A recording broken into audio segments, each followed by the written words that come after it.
ధర్మశాస్త్రంలోని లేఖనాలను వారికి చెప్పారు. ఏమన్నారంటే, ప్రభు ఒక దినాన్న విశ్రాంతి దినమన్న మరి ఆ యొక్క మందిరంలో పడి ఉన్న మరి ఊచకాలు చేయగలిగిన వాడిని ఏం చేశాడంటూ నీ పరిపెత్తుకుని లేచి వెళ్ళిపోయాను. అది ఏ రోజు? అది విశ్రాంతి దినం. ఏ రోజు అది? విశ్రాంతి దినం. అందరూ వినండి, యూదుల ప్రకారం విశ్రాంతి దినం ఏ రోజు? శనివారం.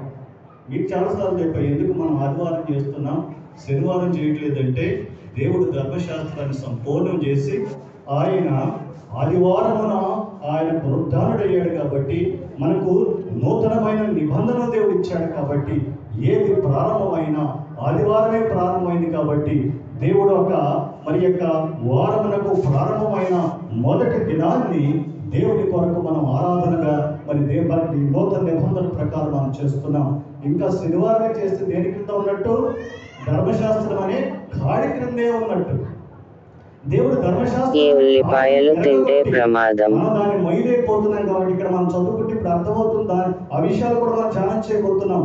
కాబట్టి మరి ఆయన విశ్రాంతి దినాన్న మరి ఆ యొక్క మందిరములో ఆ యొక్క ఊచకాలు చేతులు కలిగిన వాడిని చూసి, ఎవడును దేవుని ఎదుట నీతిమంతుడని తీర్చబడన సంగతి స్పష్టం. ఎందుకేమంటాడంటే, ధర్మశాస్త్రము విశ్వాస సంబంధమైనది కాదు, కానీ దాని విధులను ఆచరించువాడు వాటి వలనే జీవించును. ఇప్పుడు అక్కడ ఆత్మను కూర్చిన వాగ్దానము విశ్వాసం వలన మనకు లభించినట్లు అబ్రహాము పొందిన ఆశీర్వాదము క్రీస్తు ద్వారా అన్యజనులకు కలుగుటకై క్రీస్తు మన కోసం శాపమై మనను ధర్మశాస్త్రం యొక్క శాపము నుండి విమోచించిన దేవుని స్తోత్రం.